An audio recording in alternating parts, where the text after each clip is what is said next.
շատ մանիպուլյատիվ ես ձեզ այլևս շատ եմ վրդովում։ Որովհետև մարդը տևական ժամանակ ամիսներ շարունակ, չէ՞ Տիկին Գալյան, մարդը դուք ձեզ մեղավոր զգում եք, ոչ ինչ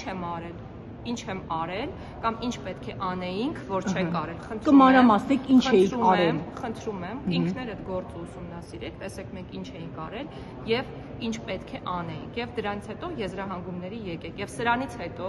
ես ձեզ թույլ չեմ տալիս ինձ նման հարցադրումներ։ Տիկին Գալյան, ես եմ որոշում թե ես ինչ հարց պետք է, չէ, Տիկին Գալյան, այստեղ խնդիրը նա է, քաղաքացին անում է, քրեակատարական ծառայությունը դուք ձեզ մեղավոր զգում եք, որ այսօր ինչ որ մարդիկ օրինակ սոված եթե իմ կողմ կամ դուք ձեզ մեղավոր զգում եք, որ ինչ որ բան չեք անում։ Ճիշտ չեմ բարձրաձայն, պետք է ամեն ինչ անեմ բարձրաձայնեք ինչ անում։ Տիկին Գալյան, ես իմ մեղավորության դեպքում դուք ձեզ մեղավոր զգում եք։ Տևական ժամանակ բարձրաձայնել եմ, որ այդ մարդը ունի առողջական խնդիրներ, ոչինչ չի արվել։ Ոչ, լավ բարձրաձայնել եմ, համապատասխան մարմինները քայլեր չեն ձեռնարկել Տիկին Գալյան։ Մեկ հարց, դուք տեղեկություններ ունեք, որ ասում են Facebook-ում գրառման համար կնոջը տարել են, ազատազրկել են, կալանավորել են, TikTok-ում ինչ որ քննադատության։ Տեսեք, դուք հարցը տեսեք Facebook-ում քննադատության համար, ինչպիսին է եղել, եթե դա կոչեն քննադատություն, դրա բովանդակությունը։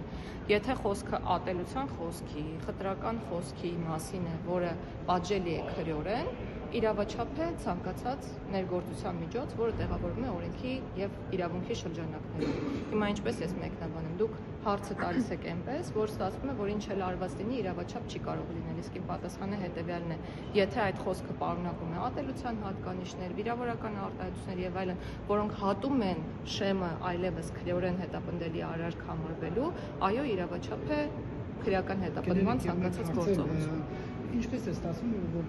իշխանության քննադատողներին այդ ձեր նշած օրենքի հիմքով գործընթացներ, բայց ընդդիմադիրներին չեն։ Օրինակ կաթողիկոսին, որ ասել էր պետք է գլուխը ջարդել, այդ անձը հետ կապված ճիշտ է, գործ հարուցվել է, բայց կարգավիճակ չունի, գործ հարուցվել է, ախր այդ հարցին ես չեմ կարող պատասխանել։ Ես չեմ ընդունում խտրական որևէ դրսևորում։ Ես կարծում եմ, որ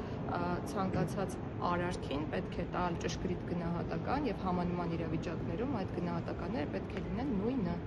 Ես դրա կողմնակիցն եմ։ Եվ քանի որ ասում եք քրեական գործ հարուցվել է, դա շատ լավ է, եթե հանգամանքները դուք ճիշտ ներկայացրեք։